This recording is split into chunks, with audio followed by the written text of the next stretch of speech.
II. Chorus. Well, go in peace, for the sake of this your valor. May prosperity attend the man, because being advanced into the vale of years, he imbues his intellect with modern subjects and cultivates wisdom. Turning to the audience. Spectators, I will freely declare to you the truth by Bacchus who nurtured me. So may I conquer and be accounted skilful, as that deeming you to be clever spectators, and this to be the cleverest of my comedies, I thought proper to let you first taste that comedy which gave me the greatest labor. And then I retired from the contest, defeated by vulgar fellows, though I did not deserve it. These things, therefore, I object to you, a learned audience, for whose sake I was expending this labor. But not even thus will I ever willingly desert the discerning portion of you.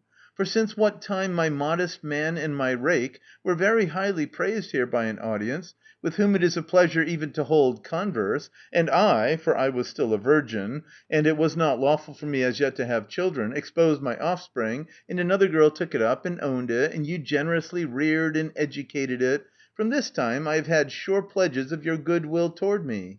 Now, therefore, like that well-known Electra, has this comedy come seeking, if haply it meet with an audience so clever, for it will recognize, if it should see, the lock of its brother. But see how modest she is by nature, who in the first place has come, having stitched to her no leathern phallus hanging down, red at the top and thick to set the boys a-laughing, nor yet jeered the bald-headed, nor danced the cordax, nor does the old man who speaks the verses beat the person near him with his staff, keeping out of sight wretched ribaldry, nor has she rushed in with torches, nor does she shout, "Yo, yo!" but has come relying on herself and her verses. And I, although so excellent a poet, do not give myself airs, nor do I seek to deceive you by twice and thrice bringing forward the same pieces, but I am always clever at introducing new fashions, not at all resembling each other, and all of them clever. Who struck Cleon in the belly when at the height of his power, and could not bear to attack him afterward when he was down? But these scribblers, when once Hyperbolus has given them a handle, keep ever trampling on this wretched man and his mother. Eupolis, indeed, first of all craftily introduced his Maricus, having basely, base fellow, spoiled by altering my play of the knights, having added to it, for the sake of the cordax, a drunken old woman, whom Phrynicus long ago poetized, whom the whale was for devouring. Then again Hermippus made verses on Hyperbolus, and now all others press hard upon Hyperbolus, imitating my simile of the eels. Whoever therefore laughs at these, let him not take pleasure in my attempts. But if you are delighted with me and my inventions, in times to come you will seem to be wise.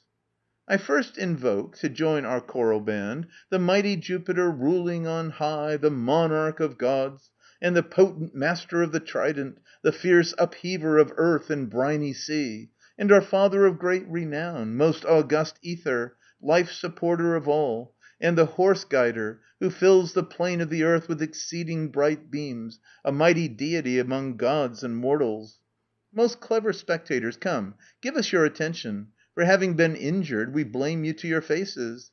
For though we benefit the state most of all the gods, to us alone of the deities you do not offer sacrifice, nor yet pour libations, who watch over you. For if there should be any expedition without prudence, then we either thunder or drizzle small rain.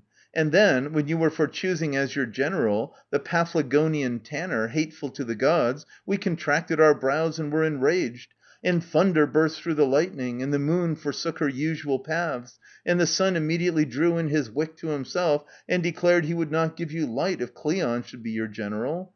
Nevertheless you chose him, for they say that ill counsel is in this city, that the gods, however, turn all these your mismanagements to a prosperous issue. And how this also shall be advantageous, we will easily teach you. If you should convict the cormorant Cleon of bribery and embezzlement, and then make fast his neck in the stocks, the affair will turn out for the state to the ancient form again, if you have mismanaged in any way, and to a prosperous issue. Hear me again, King Phoebus, Delian Apollo, who inhabitest the high-peaked Cynthian rock, and thou blessed goddess, who inhabitest the all-golden house of Ephesus, in which Lydian damsels greatly reverence thee. And thou, our national goddess, swayer of the Aegis, Minerva, guardian of the city, and thou, reveller Bacchus, who, inhabiting the Parnassian rock, sparklest with torches, conspicuous among the Delphic bacchanals.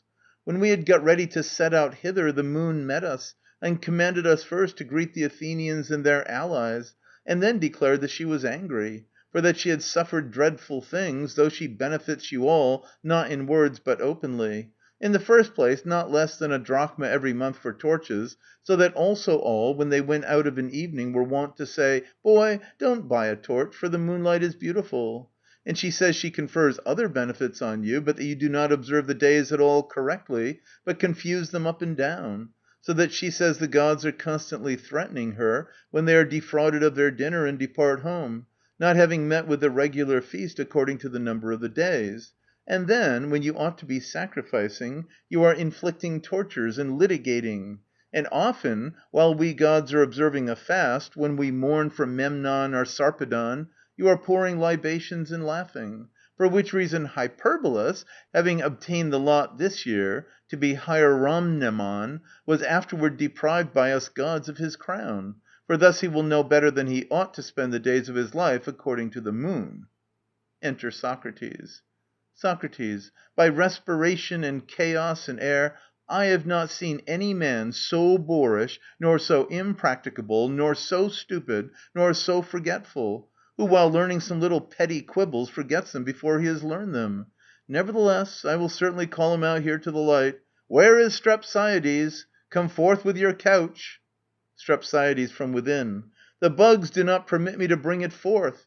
Socrates. Make haste and lay it down, and give me your attention. Enter Strepsiades. Strepsiades. Very well. Socrates. Come now, what do you now wish to learn first of those things in none of which you have ever been instructed? Tell me, about measures, or rhythms, or verses? Strepsiades. I should prefer to learn about measures, for it is but lately that I was cheated out of 2 kinases by a meal huckster. Socrates. I do not ask you this, but which you account the most beautiful measure, the trimeter or the tetrameter? Strepsiades. Make a wager then with me, if the semisextarius be not a tetrameter. Socrates. Go to the devil! How boorish you are, and dull of learning! Perhaps you may be able to learn about rhythms. Strepsiades. But what good will rhythms do me for a living? Socrates. In the first place, to be clever at an entertainment, understanding what rhythm is for the war dance, and what, again, according to the dactyl. Strepsiades. According to the dactyl? By Jove, but I know it. Socrates. Tell me, pray. Strepsiades. What else but this finger? Formerly, indeed, when I was yet a boy, this here. Socrates. You are boorish and stupid.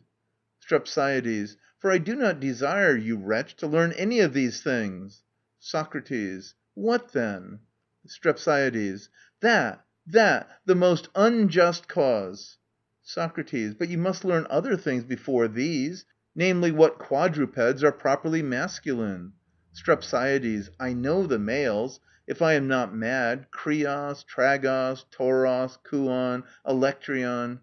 Socrates. Do you see what you are doing? You are calling both the female and the male Electrion in the same way.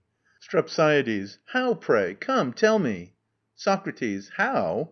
The one with you is Electrion, and the other is Electrion also. Strepsiades. Yea, by Neptune! How now ought I to call them? Socrates. The one Electriina, and the other Elector. Strepsiades. Electriina? Capital, by the air! So that in return for this lesson alone, I will fill your cardipos full of barley meal on all sides. Socrates. See, there again is another blunder. You make cardipos, which is feminine, to be masculine. Strepsiades. In what way do I make cardipos masculine? Socrates. Most assuredly, just as if you were to say Cleonymus. Strepsiades. Good sir, Cleonymus had no kneading trough, but kneaded his bread in a round mortar. How ought I to call it henceforth? Socrates. How? Call it Cardipe, as you call Sostrate. Strepsiades. Cardipe in the feminine? Socrates. For so you speak it rightly.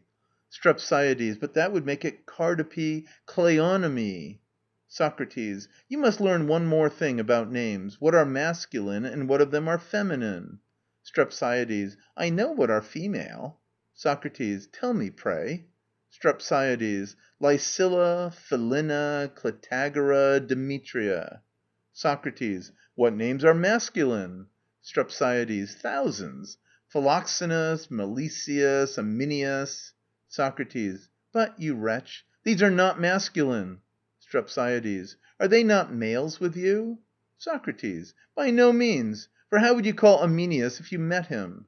STREPSIADES. How would I call? Thus: come hither, Aminia. SOCRATES. Do you see? You call Aminias a woman. STREPSIADES. Is it not then with justice, who does not serve in the army? But why should I learn these things that we all know? SOCRATES. It is no use, by Jupiter. Having reclined yourself down here... STREPSIADES. What must I do? SOCRATES. Think out some of your own affairs. STREPSIADES. Not here, pray, I beseech you. But if I must, suffer me to excogitate these very things on the ground. SOCRATES. There is no other way. [Exit Socrates. STREPSIADES. Unfortunate man that I am! What a penalty shall I this day pay to the bugs? CHORUS. Now meditate and examine closely, and roll yourself about in every way, having wrapped yourself up, and quickly, when you fall into a difficulty, spring to another mental contrivance. But let delightful sleep be absent from your eyes. STREPSIADES. Atatai, atatai. CHORUS. What ails you? Why are you distressed? STREPSIADES. Wretched man, I am perishing. The Corinthians, coming out from the bed, are biting me, and devouring my sides, and drinking up my life blood, and tearing away my flesh, and digging through my vitals, and will annihilate me. CHORUS. Do not now be very grievously distressed. STREPSIADES. Why, how, when my money is gone, my complexion gone, my life gone, and my slipper gone? And furthermore, in addition to these evils, with singing the night watches, I am almost gone myself. Re-enter Socrates. SOCRATES. Ho, you! What are you about? Are you not meditating? STREPSIADES. I? Yea, by Neptune. SOCRATES. And what, pray, have you thought? STREPSIADES. Whether any bit of me will be left by the bugs. SOCRATES. You will perish most wretchedly. STREPSIADES. But, my good friend, I have already perished. SOCRATES. You must not give in, but must wrap yourself up. For you have to discover a device for abstracting and a means of cheating. Walks up and down while STREPSIADES wraps himself up in the blankets. STREPSIADES. Ah me! Would, pray, some one would throw over me a swindling contrivance from the sheepskins. SOCRATES. Come now, I will first see this fellow, what he is about. Ho, you! Are you asleep? STREPSIADES. No, by Apollo, I am not. SOCRATES. Have you got anything? STREPSIADES. No, by Jupiter, certainly not. SOCRATES. Nothing at all? STREPSIADES. Nothing except what I have in my right hand. SOCRATES. Will you not quickly cover yourself up and think of something? STREPSIADES. About what? For do you tell me this, O Socrates? SOCRATES. Do you yourself first find out and state what you wish. STREPSIADES. You have heard 1,000 times what I wish, about the interest, so that I may pay no one. SOCRATES. Come then, wrap yourself up, and having given your mind play with subtlety, revolve your affairs by little and little, rightly distinguishing and examining. STREPSIADES. Ah me, unhappy man! SOCRATES. Keep quiet, and if you be puzzled in any one of your conceptions, leave it and go, and then set your mind in motion again, and lock it up. STREPSIADES in great glee. Oh, dearest little Socrates! SOCRATES. What, old man? STREPSIADES. I have got a device for cheating them of the interest. SOCRATES. Exhibit it. STREPSIADES. Now tell me this, pray. If I were to purchase a Thessalian witch, and draw down the moon by night, and then shut it up as if it were a mirror, in a round crest case, and then carefully keep it... SOCRATES. What good, pray, would this do you? STREPSIADES. What? If the moon were to rise no longer anywhere, I should not pay the interest. SOCRATES. Why so, pray? STREPSIADES. Because the money is lent out by the month. SOCRATES. Capital. But I will again propose to you another clever question. If a suit of 5 talents should be entered against you, tell me how you would obliterate it. STREPSIADES. How? How? I do not know, but I must seek. SOCRATES. Do not then always revolve your thoughts about yourself, but slack away your mind into the air, like a cockchafer tied with a thread by the foot. STREPSIADES. I have found a very clever method of getting rid of my suit, so that you yourself would acknowledge it. SOCRATES. Of what description? STREPSIADES. Have you ever seen this stone in the chemist's shops, the beautiful and transparent one from which they kindle fire? SOCRATES. Do you mean the burning glass? STREPSIADES. I do. Come, what would you say, pray, if I were to take this when the clerk was entering the suit, and were to stand at a distance in the direction of the sun, thus, and melt out the letters of my suit? SOCRATES. Cleverly done, by the graces! STREPSIADES. Oh, how I am delighted that a suit of 5 talents has been cancelled! SOCRATES. Come now, quickly seize upon this. STREPSIADES. What? SOCRATES. How, when engaged in a lawsuit, you could overturn the suit when you were about to be cast, because you had no witnesses. STREPSIADES. Most readily and easily. SOCRATES. Tell me, pray. STREPSIADES. Well, now I'll tell you. If, while one suit was still pending, before mine was called on, I were to run away and hang myself. SOCRATES. You talk nonsense. STREPSIADES. By the gods, would I? For no one will bring action against me when I am dead. SOCRATES. You talk nonsense. Begone! I can't teach you any longer. STREPSIADES. Why so? Yea, by the gods, O Socrates! SOCRATES. You straightway forget whatever you learn. For what now was the first thing you were taught? Tell me. STREPSIADES. Come, let me see. Nay, what was the first? What was the first? Nay, what was the thing in which we knead our flour? Ah me, what was it? SOCRATES. Will you not pack off to the devil, you most forgetful and most stupid old man? STREPSIADES. Ah me! What then, pray, what will become of me, wretched man? For I shall be utterly undone if I do not learn to ply the tongue. Come, O ye clouds, give me some good advice. CHORUS. We old men advise you, if you have a son grown up, to send him to learn in your stead. STREPSIADES. Well, I have a fine, handsome son, but he is not willing to learn. What must I do? CHORUS. But do you permit him? STREPSIADES. Yes, for he is robust in body, and in good health, and is come of the high-plumed dames of Kisera. I will go for him, and if he be not willing, I will certainly drive him from my house. To SOCRATES. Go in, and wait for me a short time. [Exit. CHORUS. Do you perceive that you are soon to obtain the greatest benefits through us alone of the gods? For this man is ready to do everything that you bid him. But you, while the man is astounded and evidently elated, having perceived it, will quickly fleece him to the best of your power. [Exit Socrates. For matters of this sort are somehow accustomed to turn the other way. Enter STREPSIADES and PHIDIPPIDES. STREPSIADES. By mist, you certainly shall not stay here any longer, but go and gnaw the columns of Megacles. PHIDIPPIDES. My good sir, what is the matter with you, O father? You are not in your senses, by Olympian Jupiter. STREPSIADES. See, Olympian Jupiter! What folly, to think of your believing in Jupiter as old as you are! PHIDIPPIDES. Why, pray, did you laugh at this?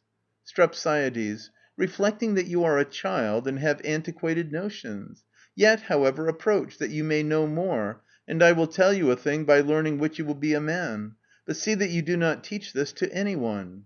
PHIDIPPIDES. Well, what is it? STREPSIADES. You swore now by Jupiter. PHIDIPPIDES. I did. STREPSIADES. Seest thou then how good a thing is learning? There is no Jupiter, O PHIDIPPIDES. PHIDIPPIDES. Who then? STREPSIADES. Vortex rains having expelled Jupiter. PHIDIPPIDES. Bah! Why do you talk foolishly? STREPSIADES. Be assured that it is so. PHIDIPPIDES. Who says this? STREPSIADES. Socrates the Melian, and Chaerephon, who knows the footmarks of fleas. PHIDIPPIDES. Have you arrived at such a pitch of frenzy that you believe madmen? STREPSIADES. Speak words of good omen, and say nothing bad of clever men and wise, of whom through frugality none ever shaved or anointed himself, or went to a bath to wash himself, while you squander my property in bathing, as if I were already dead. but go as quickly as possible and learn instead of me. Pheidippides. What good could any one learn from them? Strepsiades. What? Really? Whatever wisdom there is among men, and you will know yourself how ignorant and stupid you are. But wait for me here a short time. [Runs off. Pheidippides. Ah me, what shall I do, my father being crazed? Shall I bring him into court and convict him of lunacy? Or shall I give information of his madness to the coffin makers? Re-enter Strepsiades with a cock under one arm and a hen under the other. Strepsiades. Come, let me see. What do you consider this to be? Tell me. Pheidippides. Electryon. Strepsiades. Right. And what this? Pheidippides. Electryon. Strepsiades. Both the same? You are very ridiculous. Do not do so then for the future, but call this electrina and this one elector. Pheidippides. Electrina. Did you learn these clever things by going in just now to the Titans? Strepsiades. And many others too, but whatever I learned on each occasion, I used to forget immediately through length of years. Pheidippides. Is it for this reason, pray, that you have also lost your cloak? Strepsiades. I have not lost it, but have studied it away. Pheidippides. What have you made of your slippers, you foolish man? Strepsiades. I have expended them, like Pericles, for needful purposes. Come, move, let us go. And then, if you obey your father, go wrong if you like.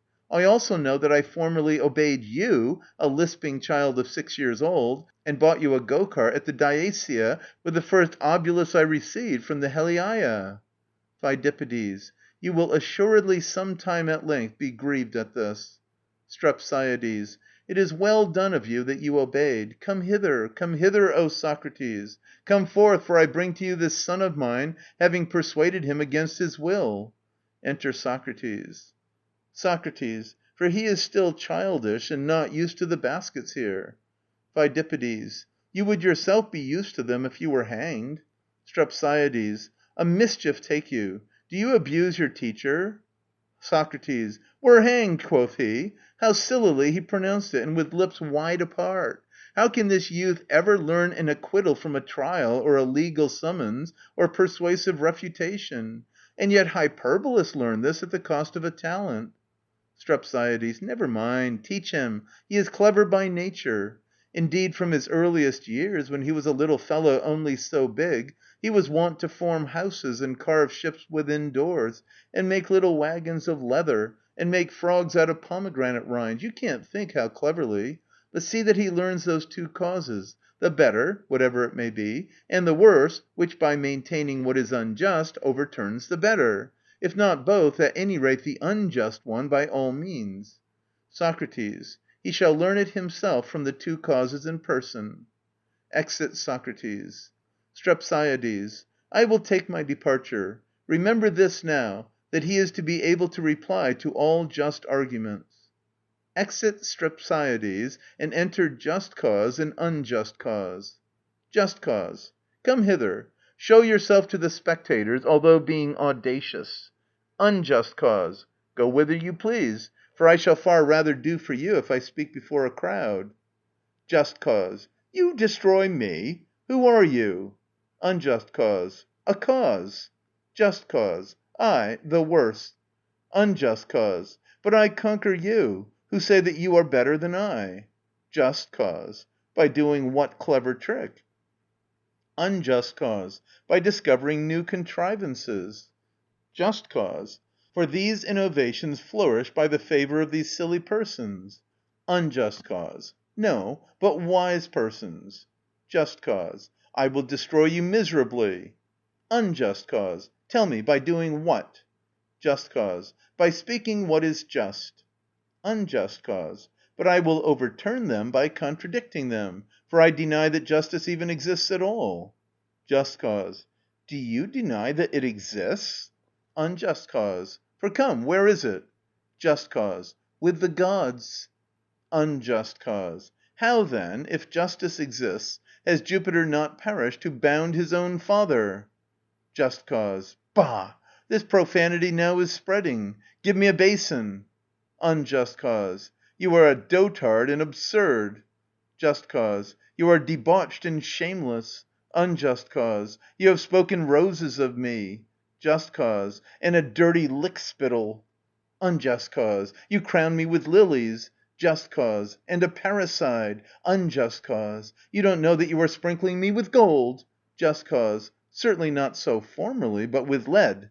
Unjust cause. But now this is an ornament to me. Just cause. You are very impudent. Unjust cause. And you are antiquated. Just cause. And through you, no one of our youths is willing to go to school, and you will be found out some time or other by the Athenians what sort of doctrines you teach the simple-minded. Unjust cause. You are shamefully squalid. Just cause. And you are prosperous. And yet formerly you were a beggar, saying that you were the Mysian Telephus, and gnawing the maxims of Pandaletus out of your little wallet. Unjust cause. Oh, the wisdom! Just cause. Oh, the madness! Unjust cause, which you have mentioned. Just cause. And of your city, which supports you who ruin her youths. Unjust cause. You shan't teach this youth, you old dotard. Just cause. Yes, if he is to be saved, and not merely to practice loquacity. Unjust cause. To Pheidippides. Come hither, and leave him to rave. Just cause. You shall howl, if you lay your hand on him. Chorus. Cease from contention and railing, but show to us, you, what you used to teach the men of former times, and you, the new system of education, in order that, having heard you disputing, he may decide and go to the school of one or the other. Just cause. I am willing to do so. Unjust cause. I also am willing. Chorus. Come now, which of the two shall speak first?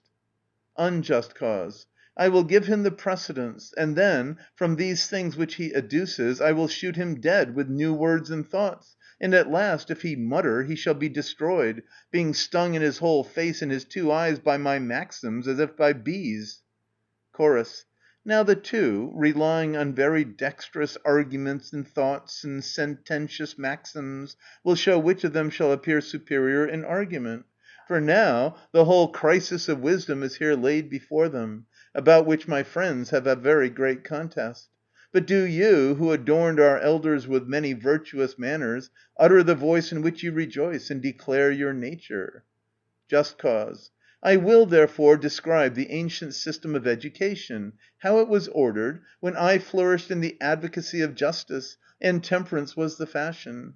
In the first place, it was incumbent that no one should hear the voice of a boy uttering a syllable, and next, that those from the same quarter of the town should march in good order through the streets to the school of the harp-master naked and in a body, even if it were to snow as thick as meal. Then again their master would teach them, not sitting cross-legged, to learn by rote a song, either Pallada Persepolin Deinan, or Teleporon T. Boama, raising to a higher pitch the harmony which our fathers transmitted to us. But if any of them were to play the buffoon, or to turn any quavers, like these difficult turns the present artists make, after the manner of Phrenus, he used to be thrashed, being beaten with many blows, as banishing the Muses. And it behooved the boys, while sitting in the school of the gymnastic master, to cover the thigh, so that they might exhibit nothing indecent to those outside. Then again, after rising from the ground, to sweep the sand together, and to take care not to leave an impression of the person for their lovers.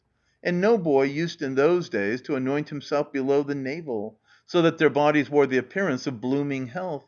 Nor used he to go to his lover, having made up his voice in an effeminate tone, prostituting himself with his eyes.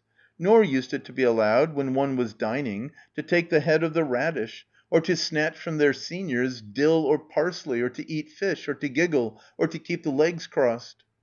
Unjust cause. Ay, antiquated and Depolia-like, and full of grasshoppers, and of Socrates, and of the Buffonian festival.